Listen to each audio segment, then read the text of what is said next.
Hi, welcome to Chad's Silversmithing. You may notice something different about my backdrop today, and that's because we're having some work done in our basement, and so um, my workshop is a little bit chaotic right now, and it's not really conducive to filming a video, so I'm going to do something simple up here today. And I thought we could talk a little bit about some of the ways that learning a craft or an art like this can be beneficial to you. So before we do that, though, I wanted to thank some groups of people. My first group are my patrons, and I have some new ones. I have 3 new members, Tracy C., Michael M., and Ashlyn. Thank you for signing up. I do really appreciate your support. I think you'll find that it's a nice community with a lot of cool people, and I wanted to thank them as well. They've created a great environment over there, and I really couldn't do this without their support. So thank you for that, and thank you for building such a cool community over there. My other group are my YouTube subscribers, and we just passed 24,000, which is amazing. Thank you for that. I also couldn't do it without you. If you haven't subscribed, why haven't you? It's free, and you get all sorts of cool content every week, and I'd love to have you as a follower. So I really appreciate the nice comments that my YouTubers leave. It's nice to know when I help somebody, so thank you for those comments like that.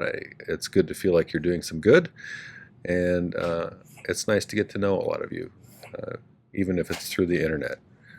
I also appreciate the nice contributions like the Buy Me a Coffees and the Super Thanks. That kind of stuff keeps my channel sustainable, and I probably couldn't do this without that as well. So thank you for that. I really appreciate it. All right, well, let's get started. I'm in my living room, so it's possible that one of my animals will photobomb us. In fact, if you want to see one of my cute ones, here's who I have sitting right next to me. This is Jekyll. He's about 19. He's our grandpa cat. He's like, why'd you pick me up? I was sleeping. There's so many ways that pursuing an artistic endeavor or a craft that you can kind of throw yourself into brings to you. And what I'm going to talk about is only 5 different things that I thought of off the top of my head. There's so many other benefits out there too for doing this kind of thing, and I think you'll discover them if you pursue something like this. When I first started, I was teaching school, and as a school teacher, I was lacking a sense of something that I was creating. Apparently for me, I have a need to be able to produce something that I can look at and say, wow, I did that. And while teaching was fulfilling in a lot of ways, it didn't provide that outcome kind of physical thing that I could look at and say, I made that. And that's one of the benefits that I got from it. Since I was young, I liked making things, and focusing on one particular thing and learning how to do it pretty well gave me a real sense of self-worth and identity. And not only was I Chad the teacher, I was Chad the silversmith now, so that kind of felt cool. It gave me a sense of self-confidence and a sense of pride in the things that I could do that I hadn't had before, and that was really beneficial to me. So I think that is one of the things that you get out of it when you learn how to do a craft or an art.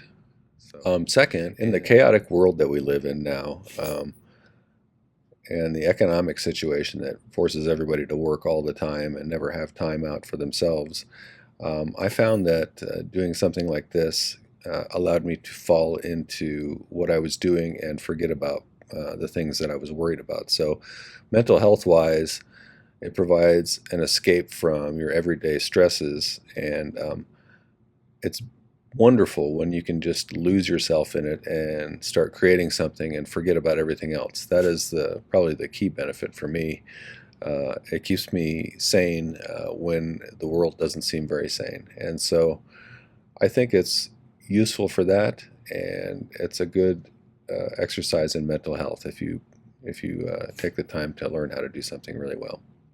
Part of that too is the learning process that's going on when you're learning how to do this kind of stuff is the point, much more so than the outcome that you produce. I think you get to where you enjoy doing it, and the outcome is much less important. Just working with your hands and using your mind and building something from scratch gives me a sense of satisfaction that I didn't find in anything else. So I think that's useful that way.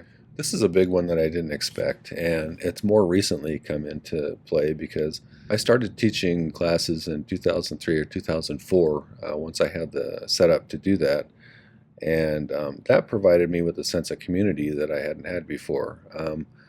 I've met so many nice people through this, and I've had so many students who took my classes that have become friends. It's provided me with a way to meet some really nice people and to develop some friendships and to actually learn from a lot of those people as well. And so I have a community of people who share similar interests.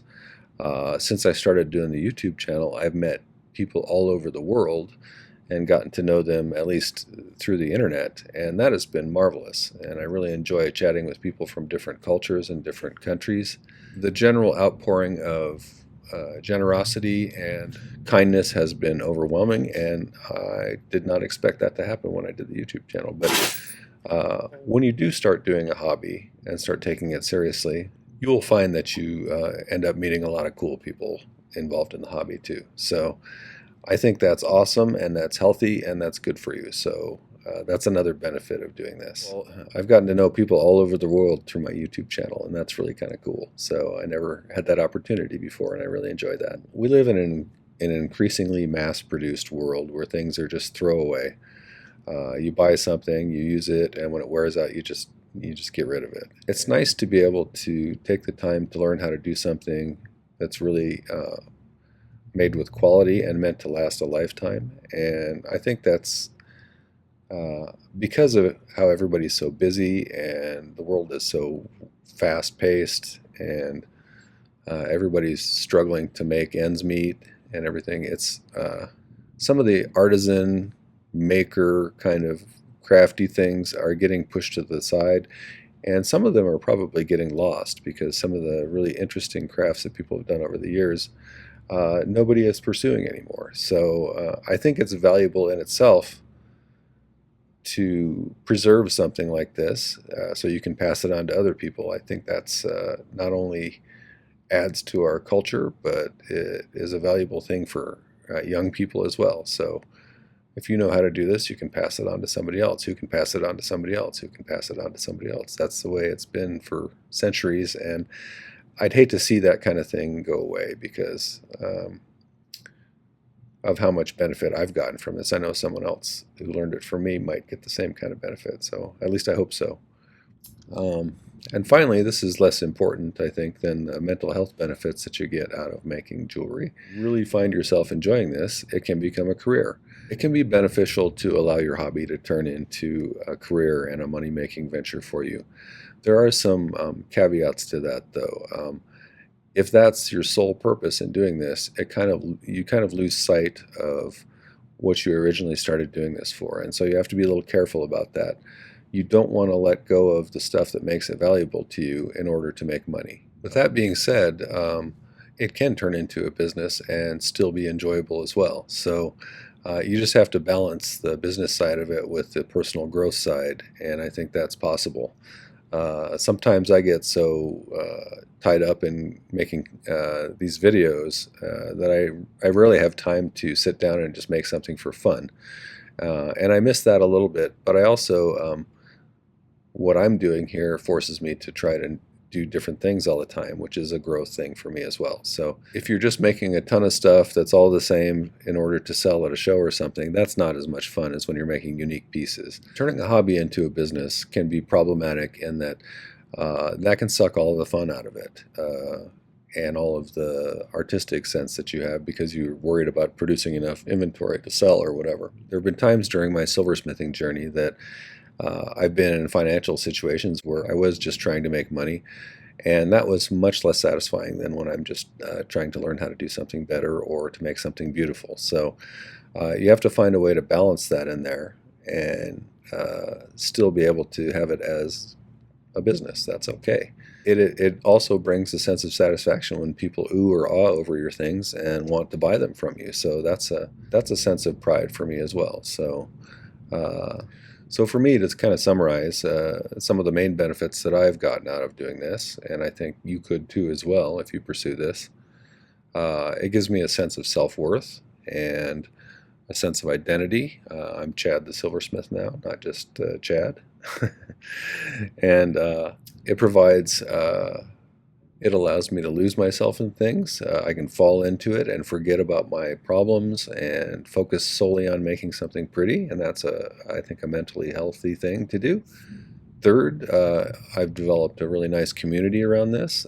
Some of my best friends I got through this hobby, and I expect I'll continue to meet really nice people because of it. So it's a great way to build a friendship circle who share some interests with you. Living in a mass-produced society, I think it's valuable if people learn how to do unique, original pieces of art. And it's not only personally beneficial, it's beneficial to our society if people do that. So in a world where there's a lot of ugliness, making beautiful things can be fulfilling and contribute to our society.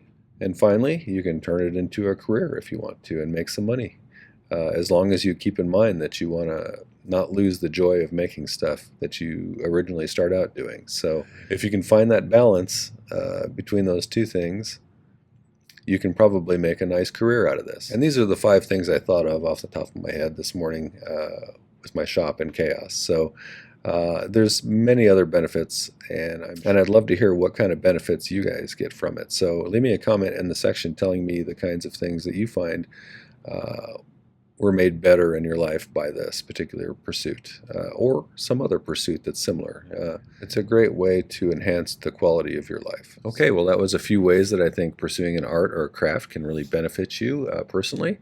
I hope you enjoyed that and found that useful. If you did, make sure to hit the like button before you go. I'd love it if you'd take a moment and check out my main channel page. I have 540-ish videos now, so I do 3 per week, one on Tuesday, one on Thursday, and one on Saturday. Normally it's a project or some kind of metalsmithing skill. Today's, like I said, is a little bit different because of my shop situation, but I hope you got some benefit from it. So I'd love it if you'd subscribe to my channel as well. And don't forget to hit the video description down below. There's some important links. There's a link to my Patreon if you want to find out more about that particular community. It's a great place with a lot of cool people with a lot of talent. And I tap into their knowledge all the time, and I hope they get as much out of it as I do, because it's a nice place. And I see them exchanging information and resources and stuff, and that makes me happy. So check that out if you're interested. There's even a tier if you just want to get rid of the YouTube ads, which is the lowest tier. But after that, there's some other tiers where you can get some additional benefits, like exclusive videos just for Patreon, some live streaming, and some other things like that. So check it out. There's a link to my merch store if you want to get yourself one of those nice design idea books I usually talk about at the beginning. I keep all of my projects in them, and it has become very useful for me to do that. There's also some other cool merch over there. If you want to get yourself a coffee cup or a magnet with some important information on it, that's always handy. Finally, there's a link to my latest ebook, which is a guide to 2024's tutorials.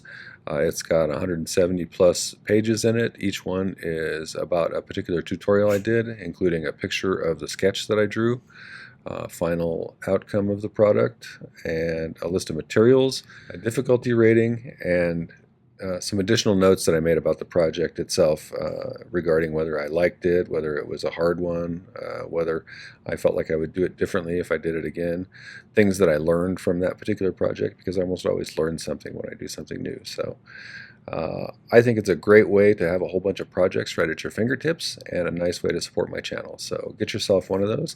There's even a 2023 one too. You can get them both for a package deal if you're interested.